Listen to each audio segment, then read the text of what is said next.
Hey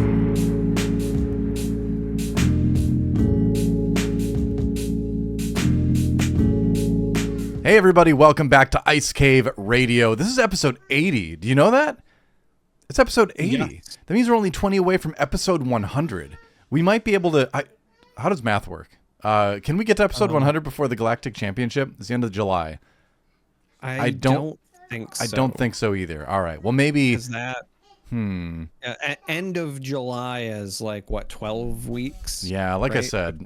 12 episodes. I'm not good at math. But either way, we're nearing in. We're closing in on 100 episodes. We're this close to greatness, Charmer. That's right. And 100 total views on the channel, too. It's going well. But, yeah, how you been? How you been? It's been a little while since we've been able to record one of these. Yeah, I mean, if folks watched our amazing Conquer the Cave episode, then I mentioned it a little bit, but not great because I have torn something. I now officially know it was a tear. Mm-hmm. I had just had the MRI done, but I've seen results. I still have to have a follow-up appointment to see how bad it is, but I have a partial thickness tear in my left elbow, and I also have... like a problem with the nerve in that arm as well. It's specifically something like it's a compression in the nerve tunnel or whatever. So it explains why I'm in so much pain. I'm at this point, I'm just happy that things are moving. I don't know if I'm going to need surgery yet or not. If I do, then whatever, at least it gets it out of the way. I went through the same thing when I tore my right bicep off the bone, so I know what to expect if that is the case. Wow, man. Off the bone? Yeah, that one. Yeah, right off the bone. They had to drill a hole through the bone, and then like they sewed my bicep back to the bone through the hole, and then they put like a plastic screw in the other side to hold it in place. That was a whole thing. So, man, this isn't my first rodeo, but I'm just happy that the process is in motion because I'm in a lot of pain pretty much all the time, and it makes it hard to get proper rest. It kind of makes it hard to think at times. Like I get a little brain fried, so.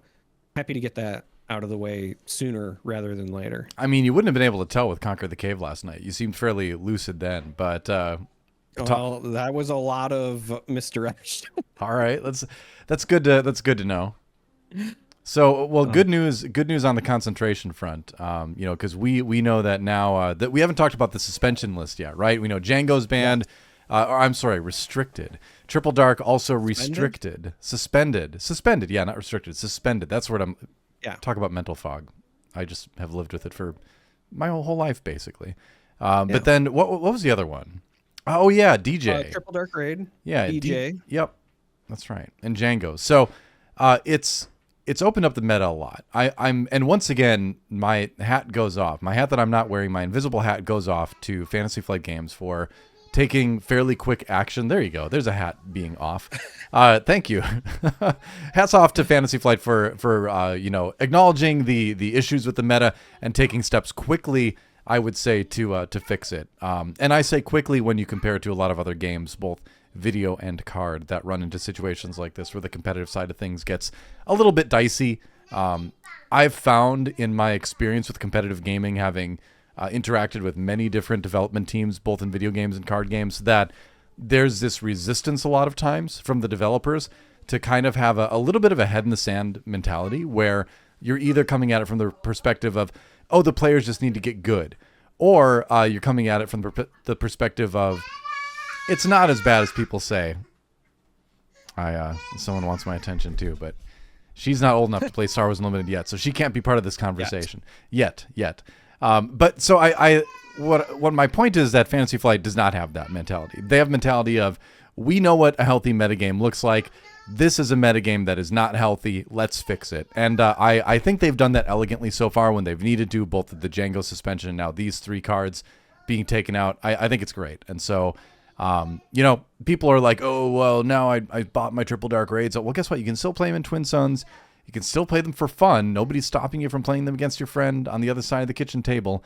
And the fact is every single card game in the history of mankind will have some sort of banned or restricted list if it wants to stay healthy. It is impossible to design a card game that will never have this issue at all in the history of the game. You can be the best designer in the universe. It will not happen. So I personally think a suspension list ban list is a healthy sign for competitive card game. So glad to see the move on that again. I think the meta is already improved. I'm just looking forward to whenever we get, I guess I'm going to call it the unlimited format, just because it makes sense in my mind. Yeah. Whenever we get the, full post, it'll likely occur after we hit the year 2 mark, right? So when For sure. We see our first 3 sets rotate out, we're going to get likely some sort of format. I hope that when that occurs, we also have some of these cards that were suspended be available in that format, and it might be something where they are restricted as opposed to fully suspended, where maybe you can just run 1 copy of Triple Dark Raid or something like that. But I'm looking forward to revisiting some of the classics in almost like a legacy style format at some point. I think you just call it Legends. You just call it Legends, and I agree. Everything should be, I want to say everything should be available, but does that just create the format where then Boba and Django dominate everything? I don't know. That's the thing where it's like, I'd love to be able to play with all that stuff again, but if you want to turn this eternal, legendary, whatever you want to call it, format that has everything in it, if you want to turn that into a thing, you probably still need to have at least those 2 leaders suspended, I think. As much as I hate to say it. I like I said, I hate to say it, but I think people are going to be like, well, after the first tournament where it's half Boba, half Django, people are going to be like, well, do I really want to play this? That's my concern anyway. I could very well be wrong, but that's my concern with it. I would hope that we get more things that make more leaders competitive in a fully available all sets format by the time that rolls around. But also, I'll be honest, there's a part of me that just wants to see the 2 of them go head to head, right? I want to see old school Boba against old school Django to see who really is, king of the heap in many ways.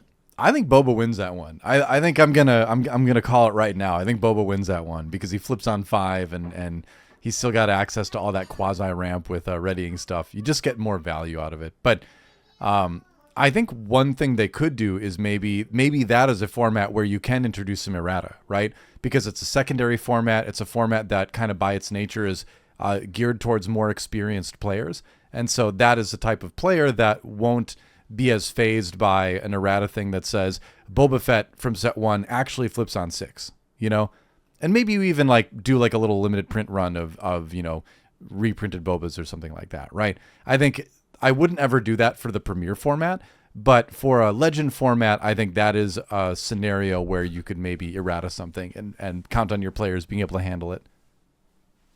Yeah, maybe. It would be a little bit weird, though, because I think that anytime you make an errata, you would have to do so under the assumption that it applies to all formats. And then you're introducing it to potentially your entrenched, players that want that old school format, how does that impact Twin Suns?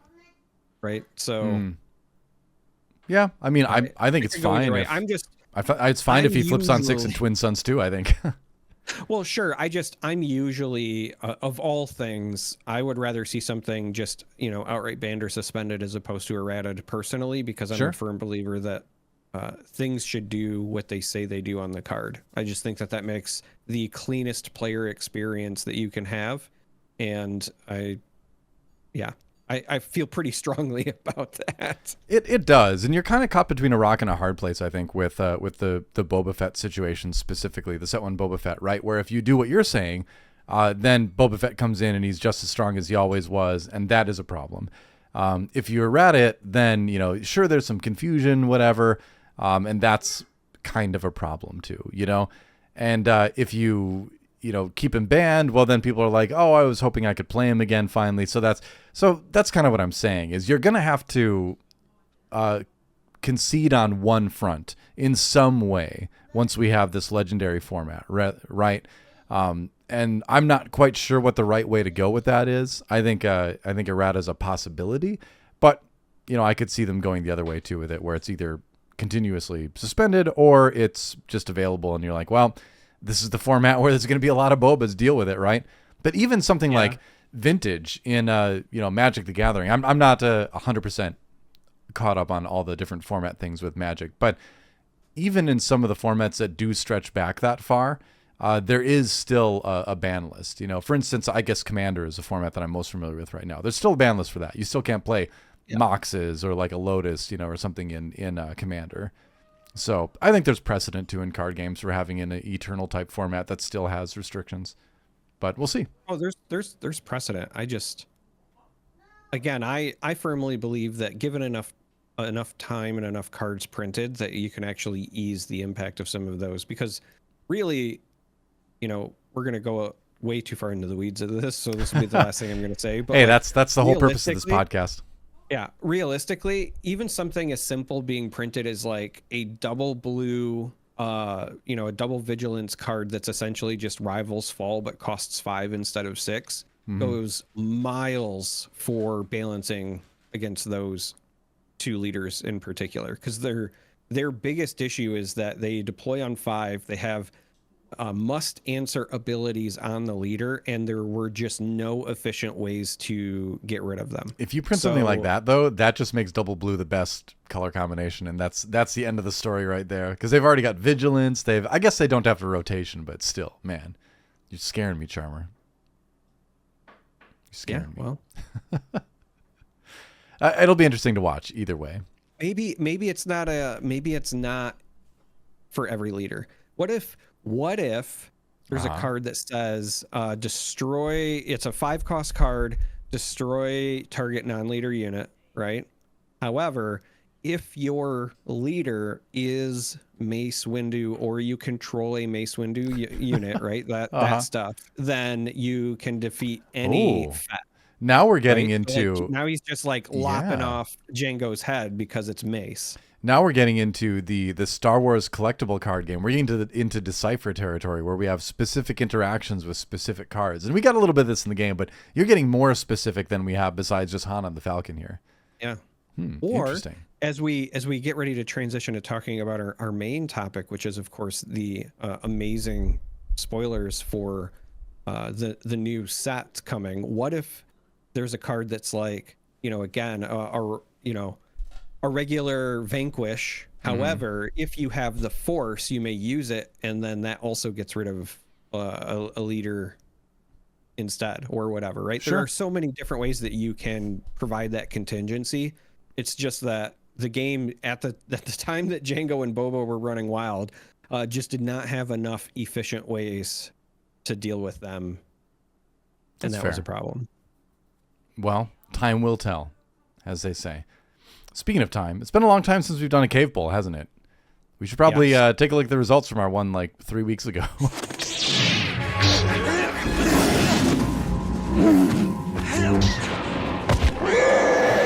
So from a long time ago, I did a which of these names sound the most Star Wars, and people really enjoyed it. So I thought I'd bring that back and come up with a new crop of names that I thought sounded kind of Star Warsy, and see which names people picked to sound the most Star Warsy. Of course, I'm just trying to research names for my Star Wars fan fiction. Thanks a lot, everyone. But it's also a fun poll too. So we got. It is a fun poll. Yeah. Who did you choose? Did you vote in this one? Do you remember? Yeah, I voted for Volu.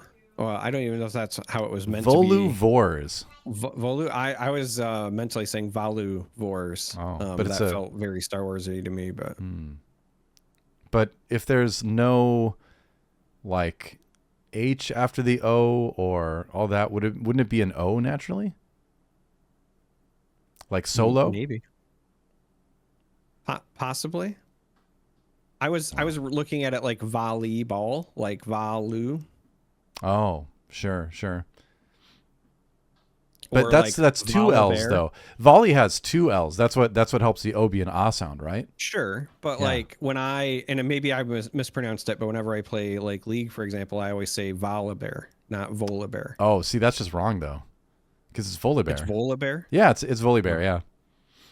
Yep. Sorry. As the former professional League of Legends commentator, I can confirm always it's said Volibear. Volibear. Yep, it's Volibear. Sorry. But that's okay. We won't hold it against you. Do you say volume or do you say volume? Volume, but that's not a made-up League of Legends champion name. Okay, but when I look at this, right, the only thing that's missing is the ME from this word literally being volume.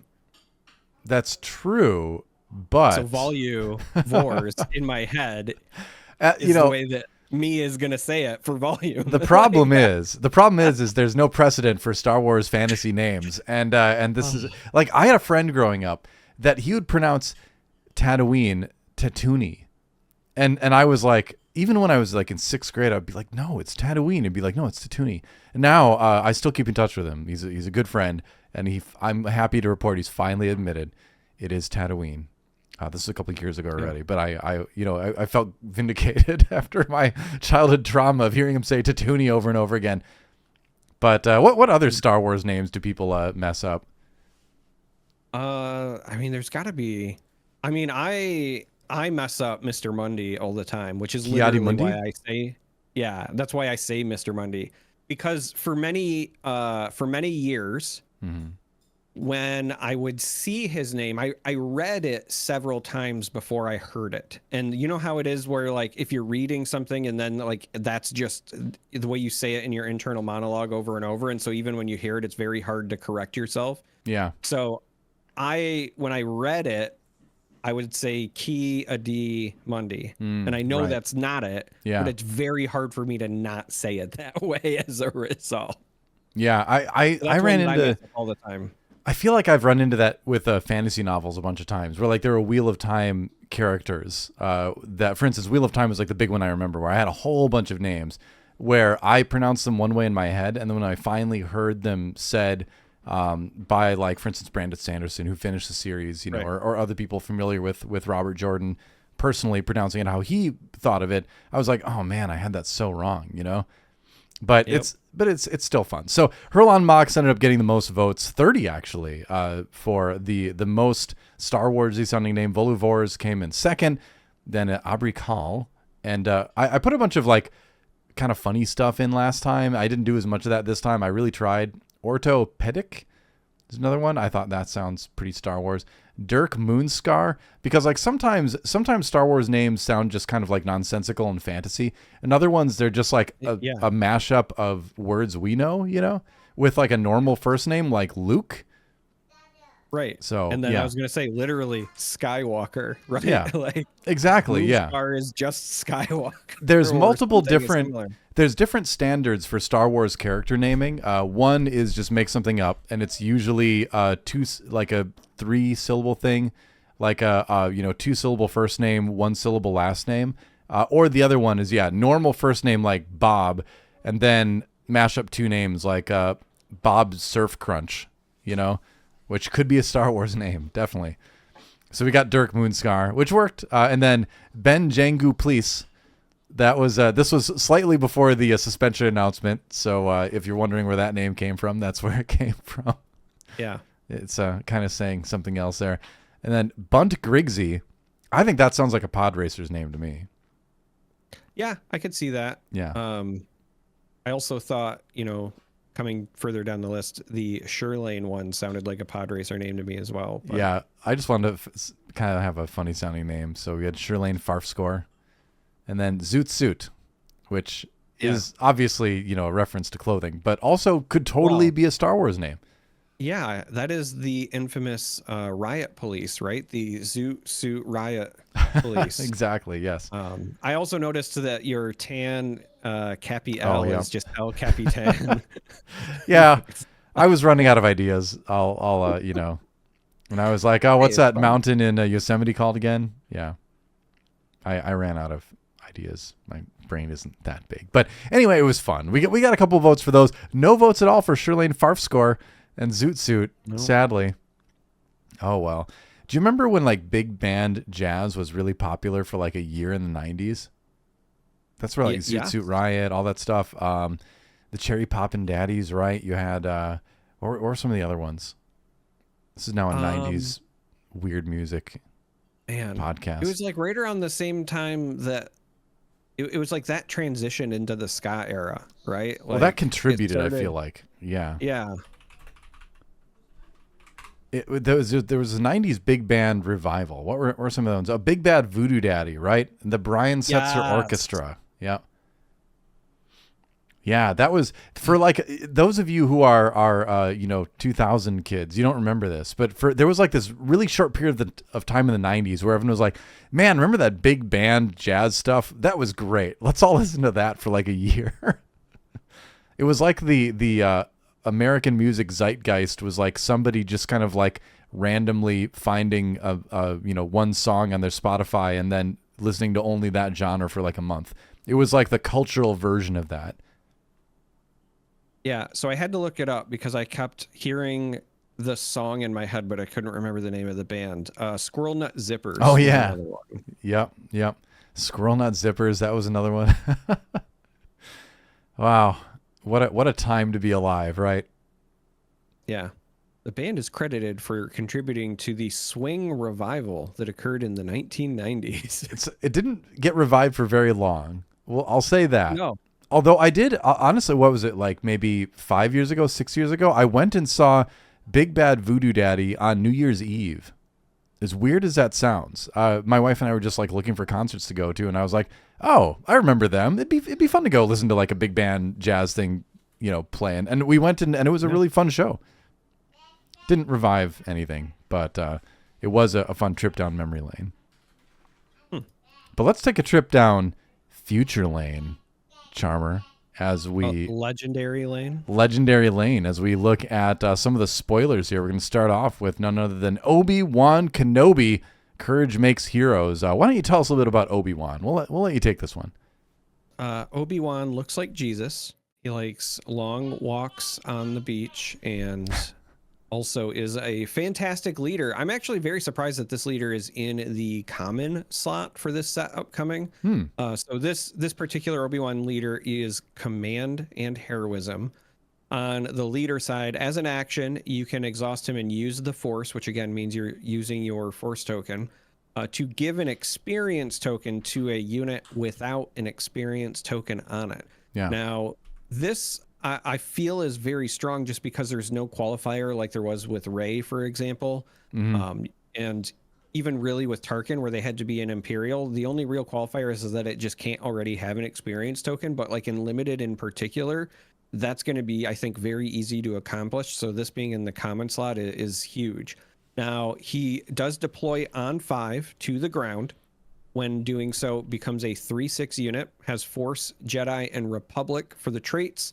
Then it gains on attack. You may give an experience token to another unit without an experience token on it. So the on attack here does not require you to use the Force anymore. That means on your flip turn, if you have the Force and you want to use it for that, you could give a unit an experience token, then deploy Obi-Wan, and then on his on attack, give a different unit an experience token. Now, he cannot give it to himself. It does say another unit, but overall, for just a common, command heroism unit, this one is, I think, very good. And it honestly might be my favorite of the command heroism commons that we've seen so far, right? Because when I'm thinking through, like Leia was great, but you still had to play into the rebel gimmick. Similarly, we've had some of the others where you either had to play into a gimmick. Mando, or not Mando, excuse me, Boba Fett. The heroic Boba Fett, you didn't really have to play into the gimmick because it was just keyword related, but also deployed on 6, whereas this Obi-Wan deploys on 5 as a 3/6. There's just a lot to really like about this. Having Force and Jedi is strong as well. Just getting more access to that in command is nice. And I don't think any aspect is going to have trouble getting access to Force this time around, or Jedi or Sith, depending on if you're villainy or heroism. But I think he's okay. I might not be as high on him as you are, where I think I agree that he's going to be a very strong limited leader, because just giving an XP is a very strong ability. I could see swapping him in Captain Rex's place for, token-centric deck, right? I think he works very well with all the double green stuff.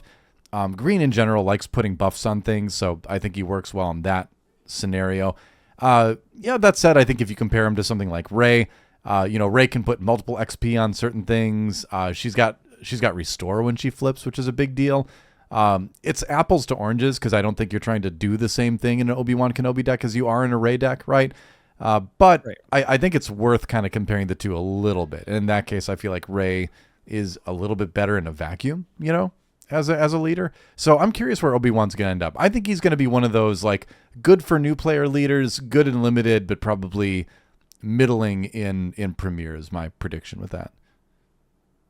Yeah, maybe. I think that one of the places where he has the potential to shine is as we see more of this set, but also as we think about some of the previous sets, whenever you have units that get a bonus if they have an upgrade on them, the fact that he has a very easy way to trigger that for a number of things. Yeah, that's true. kind of something I want to keep my eye on. Yeah, I mean, there's maybe a Mandalorian connection there. Yeah, it's going to be fun to see. I mean, either way, I think the big question is on his leader side, how often are you going to be able to afford using the Force for that ability, right?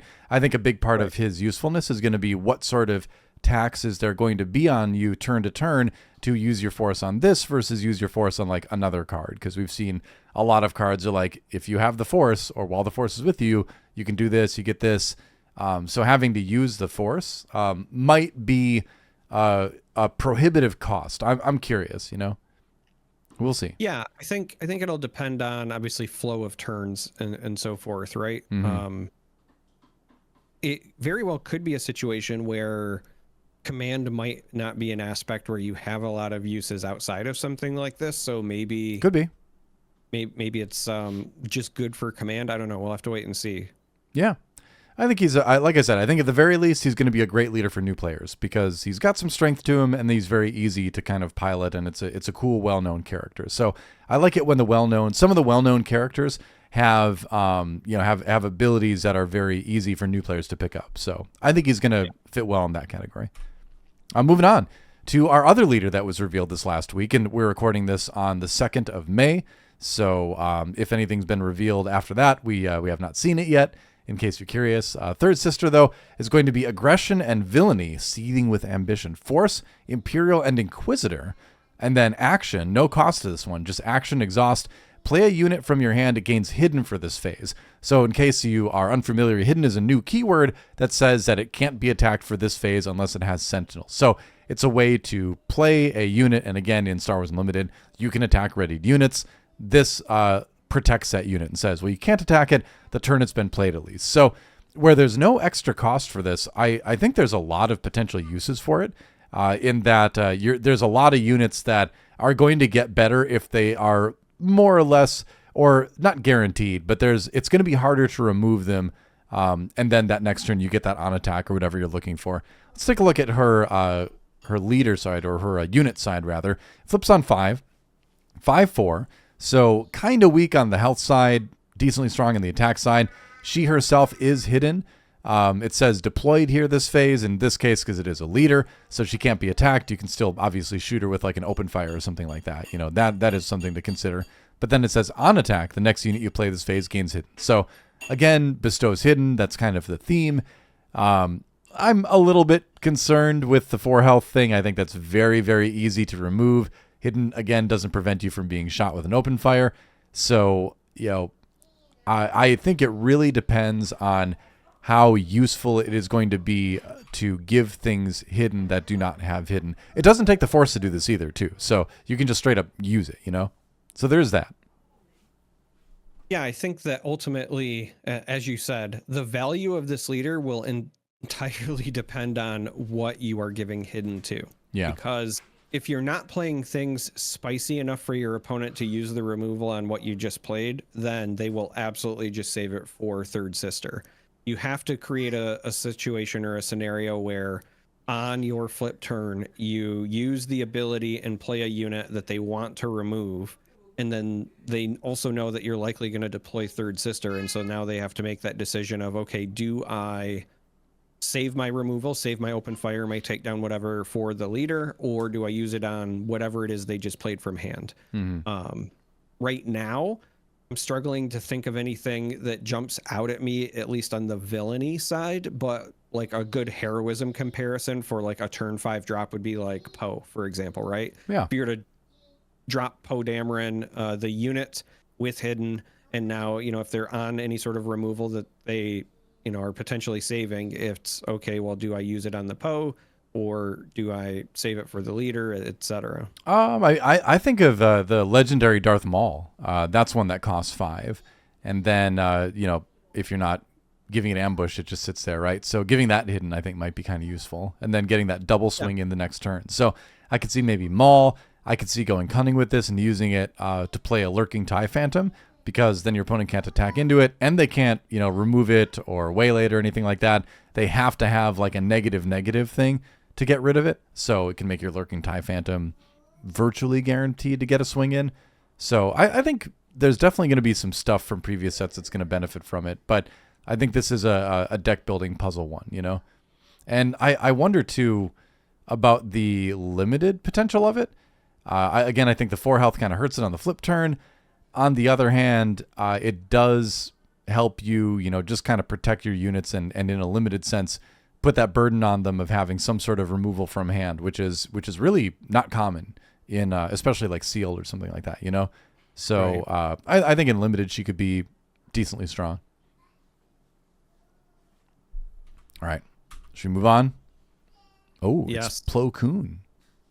Yeah, Plo Daddy. So Plo Koon is a heroism vigilance ground unit. Plo Koon, I don't believe in chance. Costs 6 to deploy, but you get a 6/8 unit with Force, Jedi, and Republic as the traits. While the Force is with you, this unit gains grit. So even without having the grit active because of the Force being with you, you're paying 6 for a 6/8, which is generally above rate as far as your stats go. That being said, you would likely want to do something where you're guaranteeing to get some sort of value out of him. 6 is that sweet spot, so you can play him with ECL, for example. There are some other options as well, but this is one of those units where when it works, I think it's going to be outstanding, and there's also going to be a lot of situations where you play it and he just kind of hangs out. Yeah, I like the grit. I do worry a little bit when it says while the Force is with you, because you're getting to be like, wow, I'd love to spend my Force on this thing, but if I do, Plo Koon loses grit. Sequencing is going to be really important with him, because maybe you're going to be okay with him losing grit between rounds or something like that, using the Force at the end of your action phase or something. But it's a cool thing, and I mean I like to see more stuff where it interacts with the Force, right? It's kind of the theme of the set, so that is cool. All right, moving on to Owen Lars. I think this is a very exciting card. 1 cost, Owen Lars, Devoted Uncle, Vigilance only, a ground unit obviously, 0/3, and he's Fringe, restore 2, and then when defeated, search the top 5 cards of your deck for a Force unit, reveal it, and draw it. This is kind of massive, this card, because we don't have a ton of very playable searchers in this game. Other games, every deck has searchers. You look at a game like One Piece, for instance.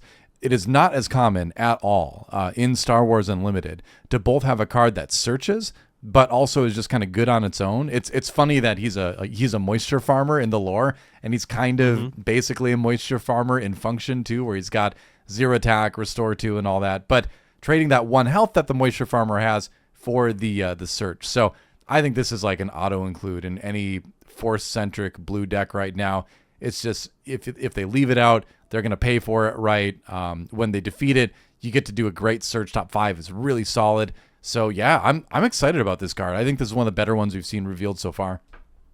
Yeah, we were just talking about Rey. This is an all-star. Rey. Yeah. As you said, you're just trading the 1 health for the search, but the search is super relevant, especially when you factor in the kinds of units you were already playing in Rey. Things like set 1 Yoda, for example. There's just so much that you can find with this Owen for just a nice, easy 1-drop. And if they don't get rid of it, well, then I'll just keep gaining 2 health, which is not so bad. Put an XP on it. Yeah. This card alone makes me terrified of double Blu-ray, because you have this, you have Moisture Farmers, you have Queel. You're never going to kill Rey. Yeah. Just playing Vigilance for 4, all that removal, like you said, the Yoda, the Obi-Wan, the set 1 Luke's, like, while the first 3 sets exist in the rotation, in the premier rotation, Owen Lars is going to be a menace. And I think double Blu-ray might just be a menace as well. We'll see.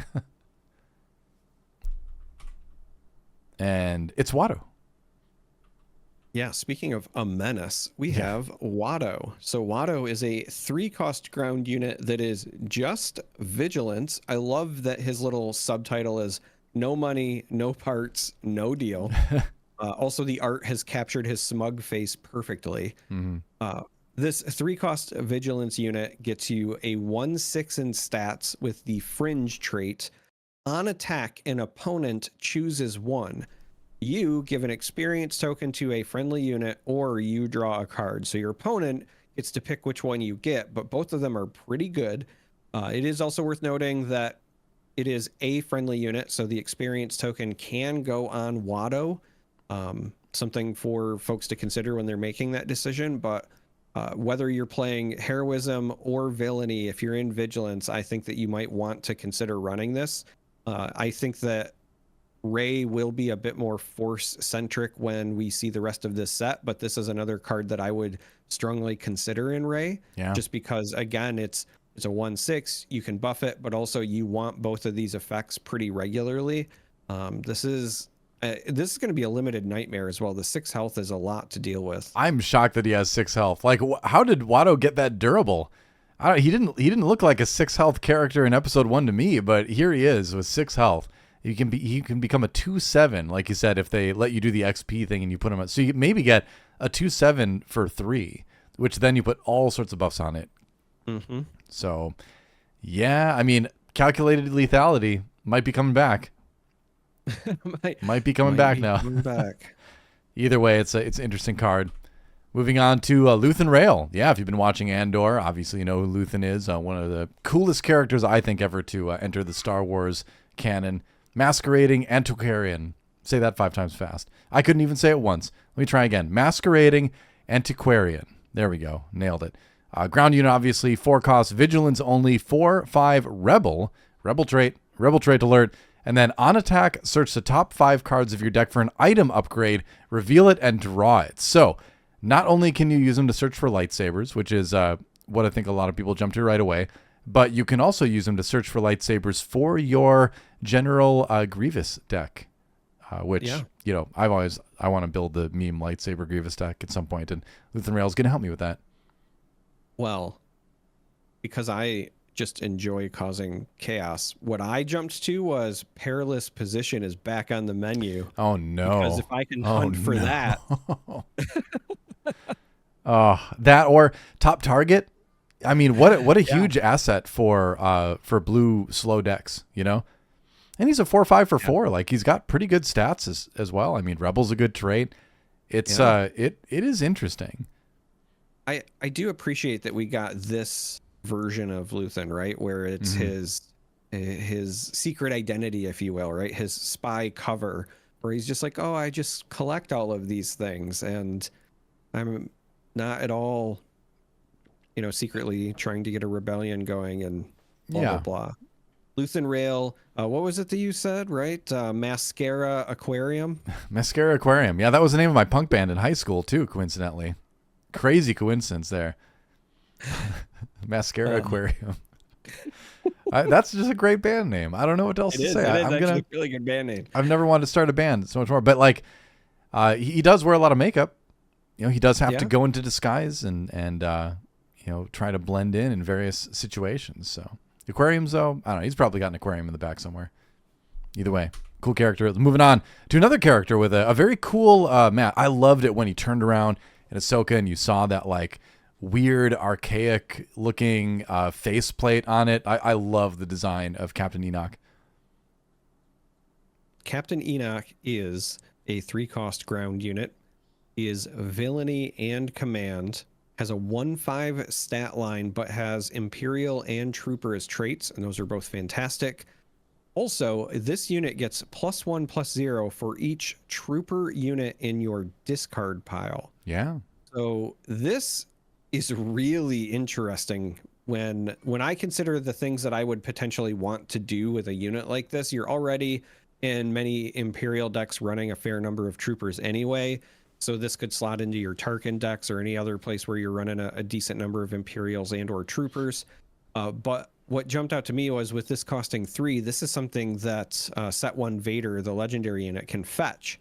And even with, 2, let's say, units in your discard pile that are troopers, then your Vader now got you an additional 3, 5 in stats on the board with upside potentially.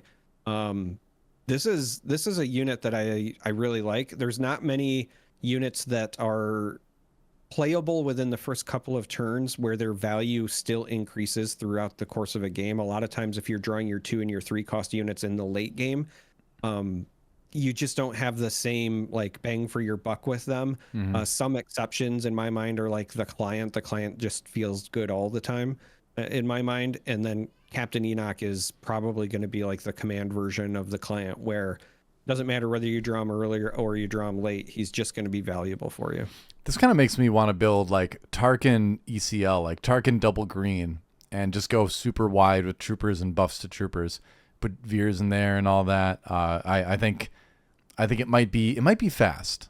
I'm curious. Then again, I see this too, and I'm like, well, I ran a good amount of troopers in Wat Tambor. I could throw them in there too, but I really kind of wonder if Tarkin's going to be okay with it.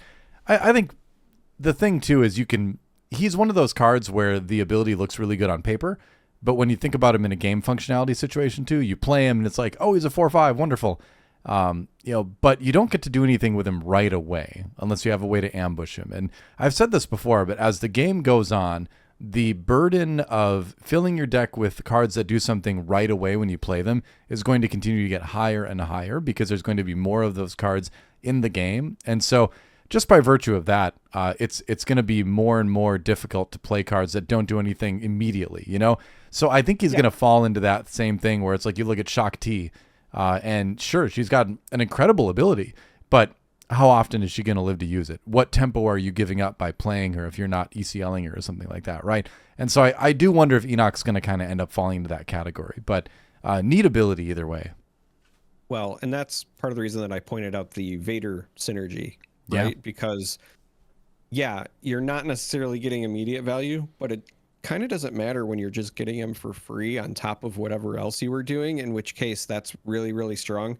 I also think it'll be a bit of a meme, but I want to experiment with playing Captain Enoch with either Trench or Dr. Aphra, where you're just purposefully putting a bunch of stuff in your discard pile, because it's the sort of thing where, you could just play him as a tempo play where, you drop on turn 2, but then, by the time he's swinging next turn, because at 5 health, he's not likely going to die. He might be swinging for 5 or 6, right? Like that might be worth it. Yeah, and if your opponent does use some single target removal on him, that probably feels pretty good, right? Because then that means that that's less removal for whatever big stuff you're playing later. So, yeah, I can see it. All right, moving on to the Scythe. Intimidating Silhouette, a space unit, aggression and villainy, 3/5 Imperial Vehicle Transport Inquisitor. So a lot of different traits there.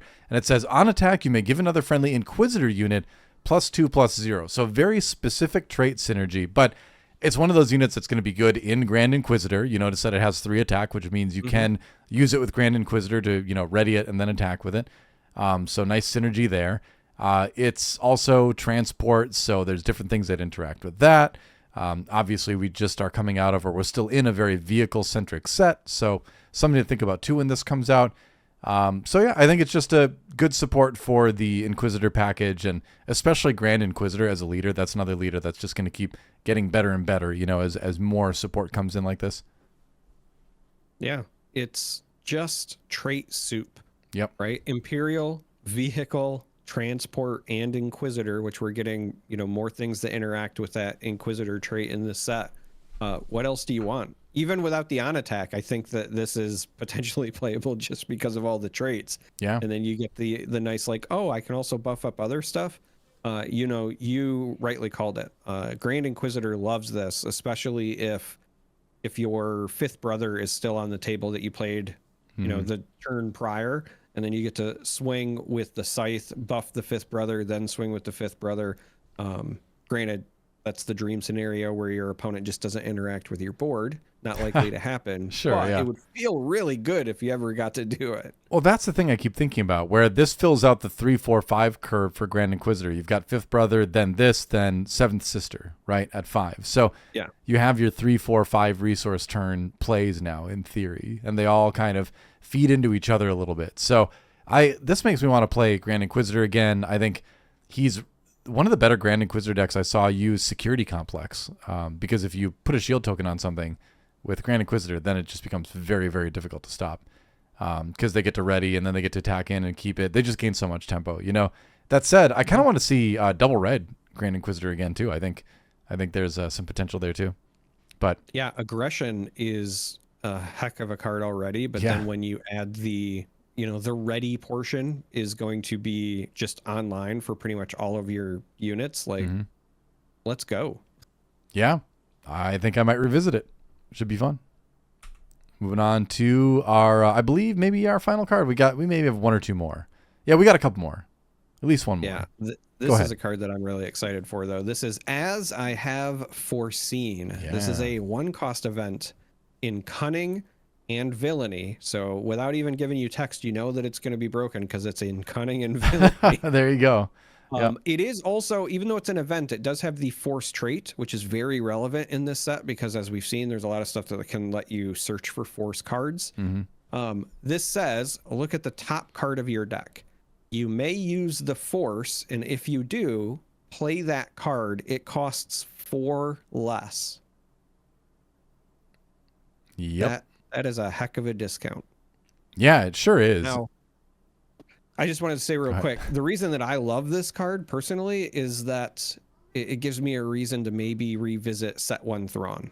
Like, that was my immediate jump.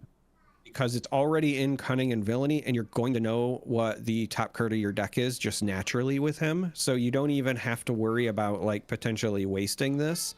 That has me thinking about, like, some potential ways that you could actually make him, like, very, very viable.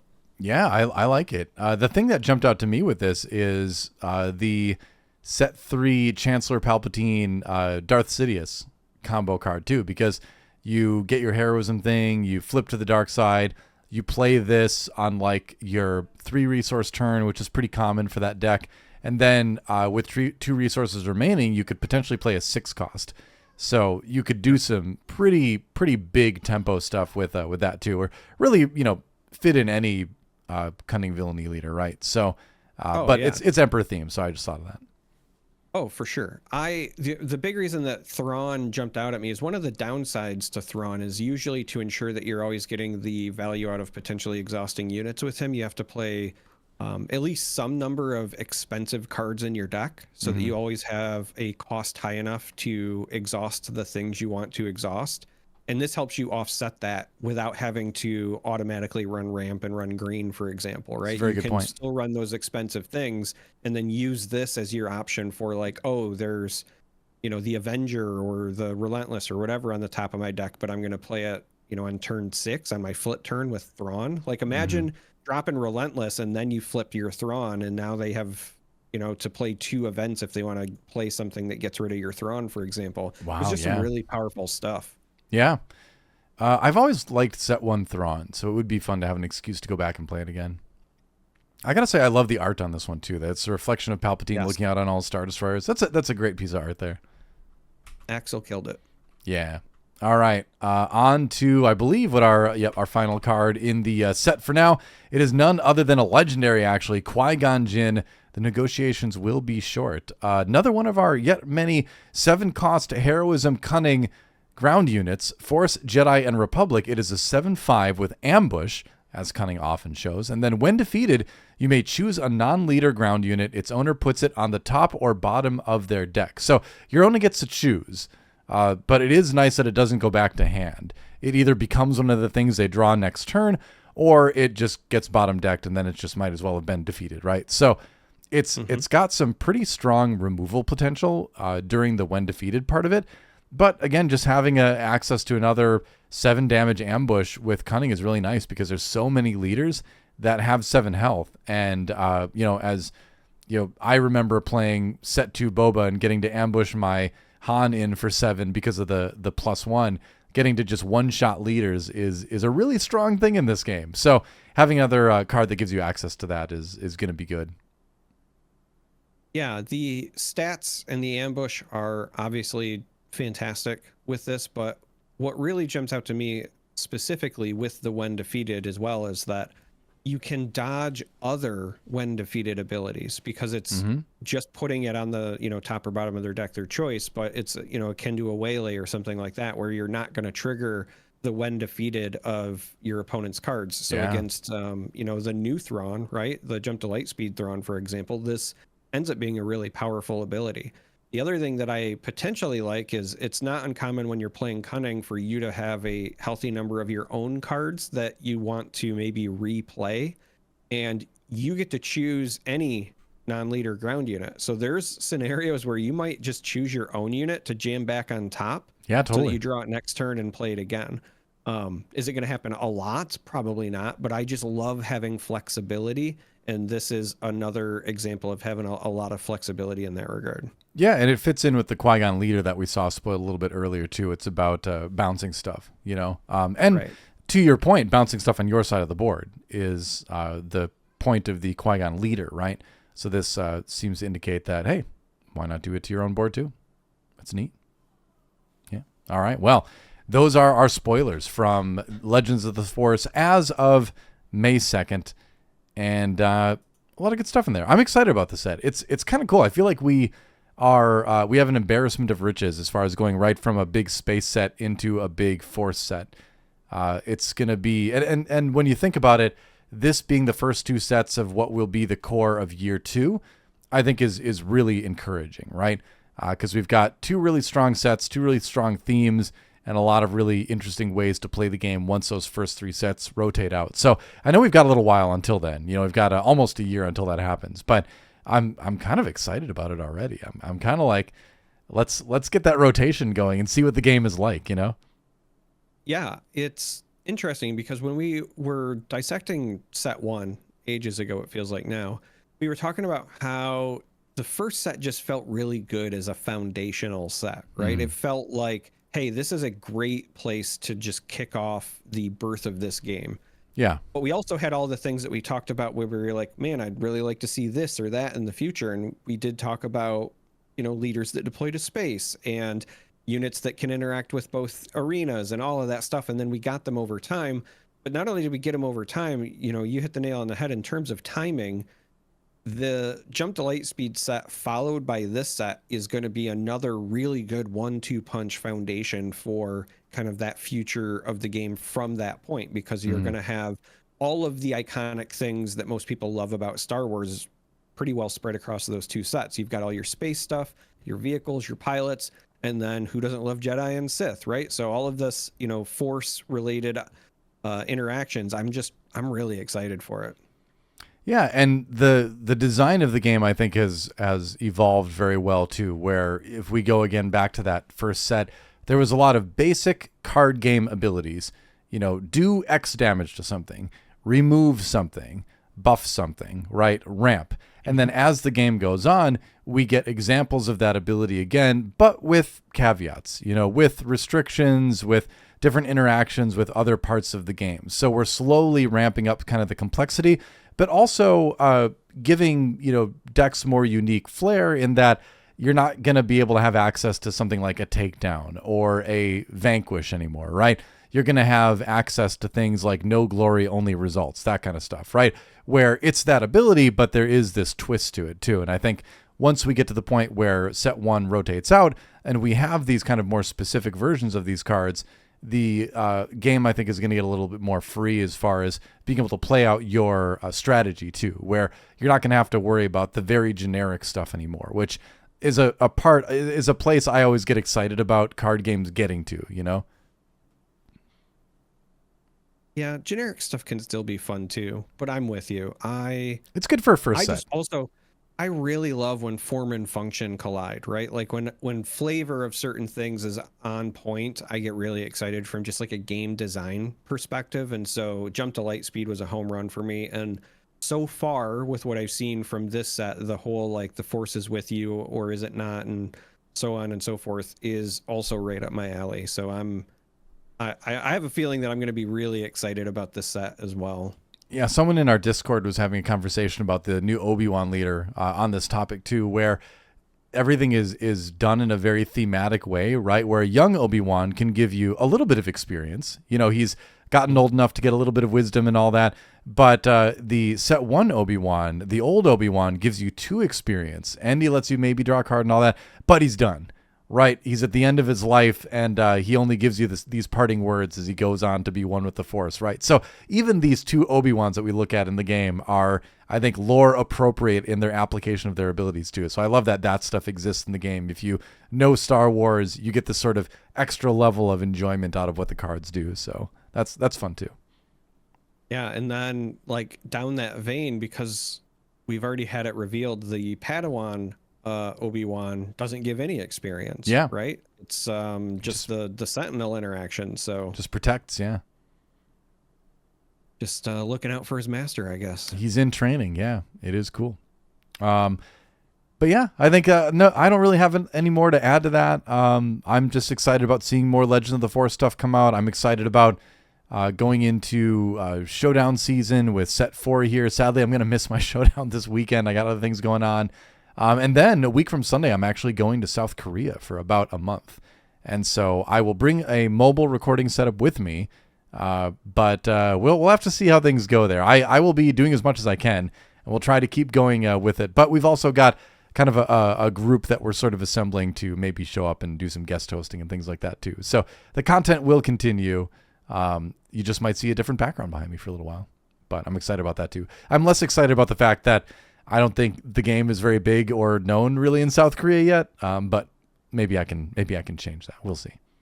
Well, consider this your mission to spread the gospel of the Jedi Order. I mean, there's plenty of people that speak English out there, so there is a card game scene, but it's not gigantic. And even Magic the Gathering stopped printing in Korean like a couple of years ago already. Yeah. The only card game I know of that's printing in Korean right now, I think Pokemon does. I think Yu-Gi-Oh might, and I know One Piece started too. So it's not without precedent, but not many games. It's a smaller market, let's be honest, right? On a global scale. But that said, I got to get my card game fix. So I'm gonna figure out something, Charmer. You can bring some starters along with me. If we can make the time zones work, you and I can just jump on webcams and yeah. That's right. Well, we'll do it. Although that's like completely flipped time-wise. So we'll see. Either way, I'm gonna not come back as rusty as I'm just worried that I'm gonna come back and be terrible at the game. But I'll try my best not to be. Either way, that'll be fun too. Something to think about going forward. But that's it. I don't have anything else to add to this episode. Thanks everybody for watching. Join our Discord if you haven't already. Check out the YouTube channel as well. Go subscribe there if you could, please. And yeah, Charmer. May the Force be with you.